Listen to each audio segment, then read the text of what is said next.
하나님의 말씀 아모스 8장 1절에서부터 14절까지 말씀입니다. 길지만 우리 한 목소리로 읽겠습니다. 1절 주 여호와께서 내게 이와 같이 보이셨느니라. 보라, 여름과 한 광주리이니이다. 그가 말씀하시되 아모스야, 내가 무엇을 보느냐? 내가 이르되 여름 과일 한 광주리이니이다 하매 여호와께서 내게 이르시되 내 백성 이스라엘의 끝이 이르렀은즉 내가 다시는 그를 용서하지 아니하리니 그날에 궁전의 노래가 애곡으로 변할 것이며 곳곳에 시체가 많아서 사람이 잠잠히 그 시체들을 내어버리리라. 주 여호와의 말씀이니라. 가난한 자를 삼키며 땅에 힘없는 자를 망하게 하려는 자들아, 이 말을 들으라.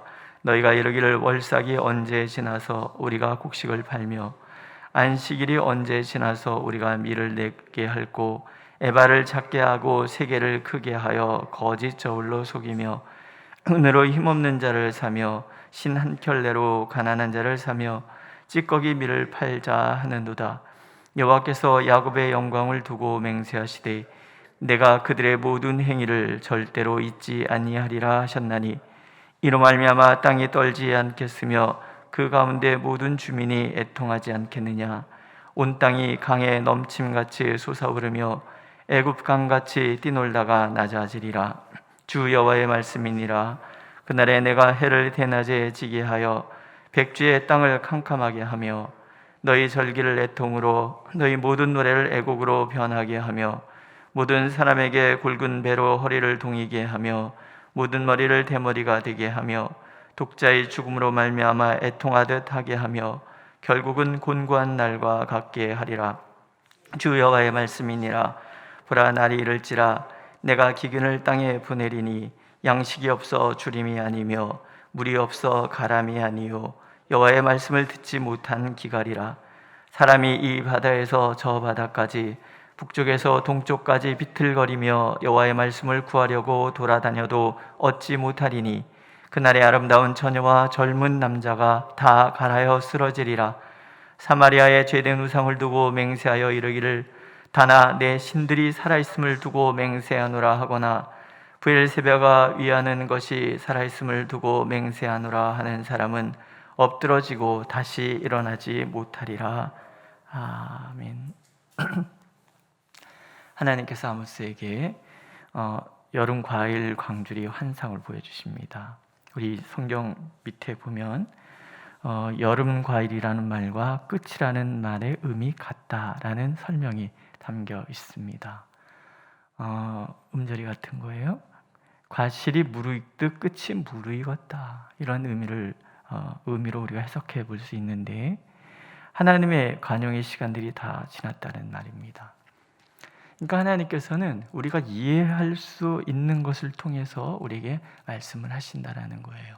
그러니까 여름 과일 하면 끝이라는 말이 생각나도록 그렇게 아모스에게 보여주시는 거죠.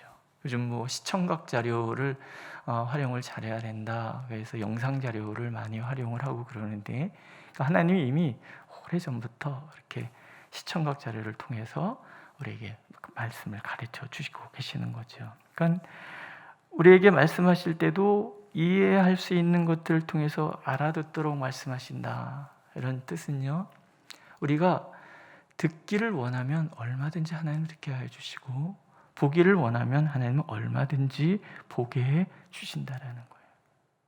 중요한 건 우리의 마음이라는 거죠.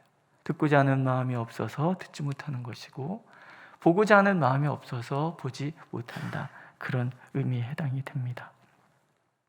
늘 우리는 기도를 할 수 있어요. 하나님 보여주십시오, 들려주십시오. 그러면 하나님께서 하나님의 방법으로 우리가 이해할 수 있을 방법으로 하나님 우리에게 말씀해 주신다라는 거예요.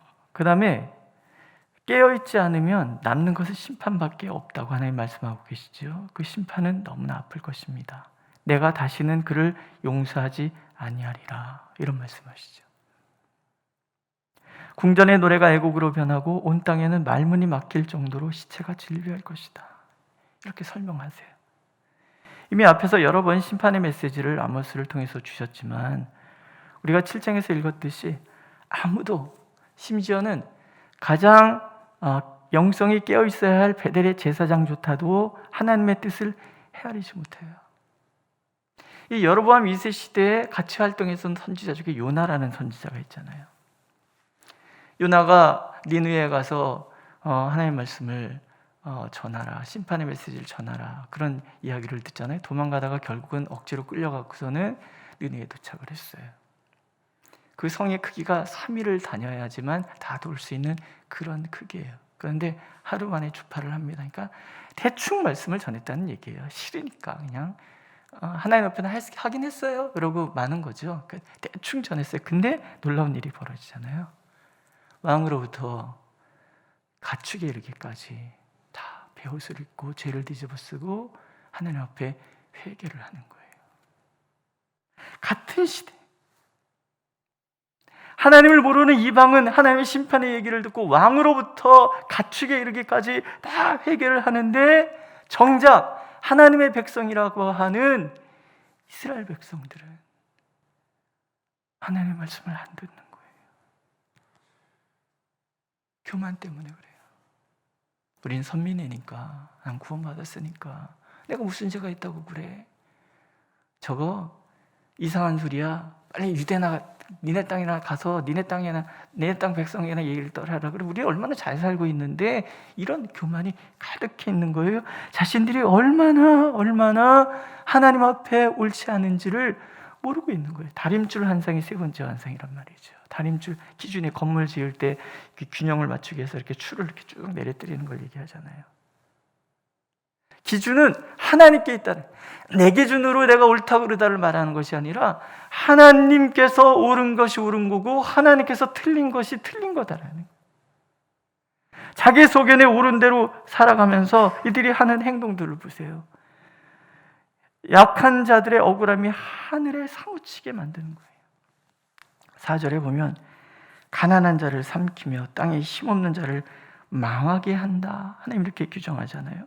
그들이 어떻게 행동하냐면 월삭과 안식일은 아무것도 하면 안 되는 날이에요. 이날이 너무 지겨운 거야. 빨리 지나갔으면 좋겠다. 왜? 그래야지 남 등쳐먹으니까. 우리가 곡식을 팔며 안식일에 언제 지나서 우리가 밀을 내게 할고, 근데 이들이 어디 파냐면 에바를 작게 하고 세계를 크게 하여 거짓 저울로 속이고, 밀가루 한 움큼의 값은 밀가루 한 움큼의 값을 받아야 되는데 밀가루 한 움큼을 속이는 거예요. 반 움큼 하고서는 한 움큼이라고 그러고 가격은 2배, 3배로 막 받는 거예요.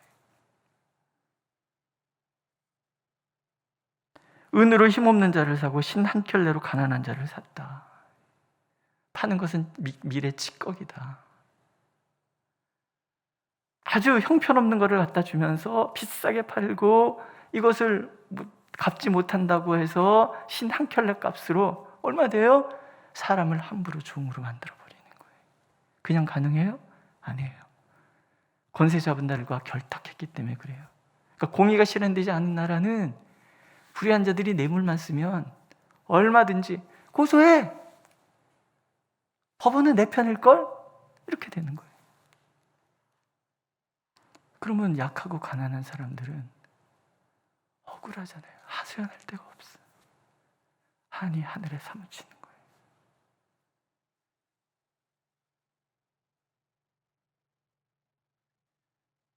이런 마음 어떤 목사님이 그러시더라고요. 망할 놈의 세상 확 전쟁이 나버려라. 이런 마음이 드는 거예요. 그러니까 이런 억울함이 사무친다 그러면 그 나라는 여름과 알 같은 거예요. 끝이 다 가고 있는. 하나님 이렇게 얘기하시잖아요. 내가 그들 모든 행위를 절대로 잊지 아니하리라. 하나님 누구 편인 거예요? 아무 곳에도 하소연할 수 없어서 마음에 한이 맺히는 사람들 편에 하나님이 계시는 거예요. 그들의 행위를 절대로 잊지 않으리라고 말씀하시는 거예요. 야곱의 영광을 두고 맹세한다 이렇게 말씀하세요. 이게 얼마나 두려운 일이냐는 얘기죠. 하나님께서 보이지 않는다고 그렇게 권세를 부리던 사람들, 사람을 함부로 대하던 그 사람들의 행동들, 그 말을 하나님이 보고 계시는 거예요. 그리고 이제 하나님께서 결심하시는 거예요. 누구 때문에 일어나시는 거예요? 연약한 자들 때문에 하나님이 일어나시는 거예요. 절대로 잊지 않을 것이다. 하나님이 일어나시는 그날은 그렇게 권세 입은 자들 떵떵거리며 살던 그 땅이 다 흔들릴 거예요. 모든 주민이 애통할 거예요. 캄캄한 어둠이 덮일 거라는 거죠. 모든 축제의 날들이 애통의 날로 바뀌고 곤고한 날이 될 거란 말이죠.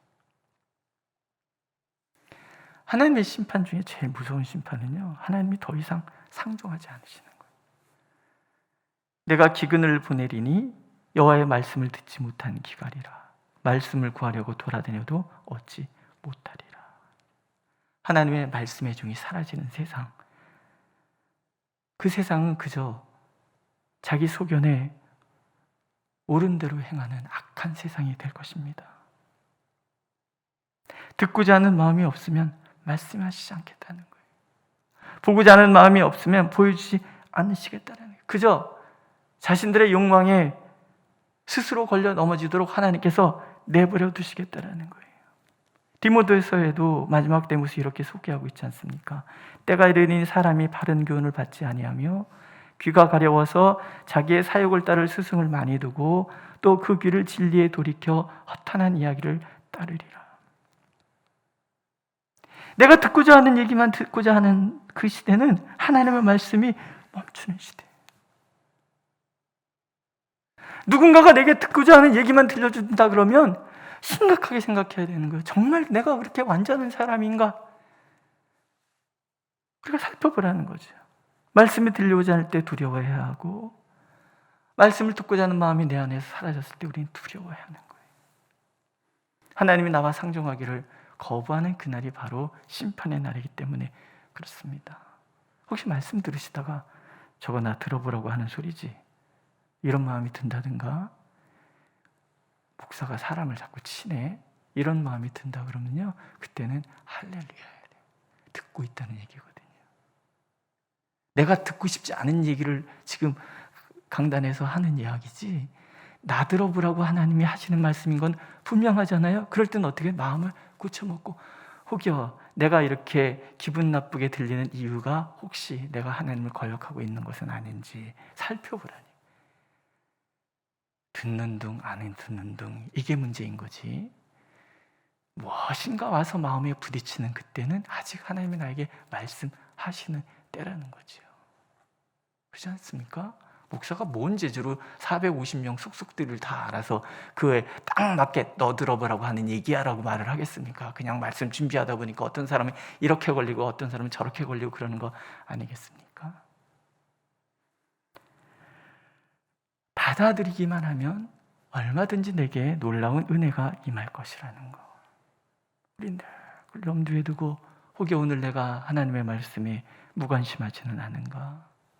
내 듣고자 하는 얘기만 들으려고 그렇게 그런 사람들만 찾아다니고 있지는 않은가? 우리가 잘 살펴보라는 거죠. 오늘 하나님께서는요, 내가 그들 모든 행위를 절대로 잊지 아니하리라 말씀하고 계세요. 우리는 주변을 부지런히 살펴야 해요. 나도 살펴야 되죠. 혹시 이 땅의 억울함이 하늘에 사무치고 있지는 않은지, 그것을 외면하고 살고 있지는 않은지, 내 듣고자 하는 이야기만 귀를 기울이고 하나님께서 들려주시고자 하시는 말씀에는 관심이 없는 것은 아닌지, 우리 주변을 부지런히 살피지 않는다면, 우리가 직접 불의를 행하지 않는다 할지라도 그건 방조죄에 해당이 되는 거예요. 그리스도인으로서의 사명이라는 것이거든요. 1970년대, 80년대 군부 독재 시절을 이렇게 지나가면서 교회가 말하지 않았어요.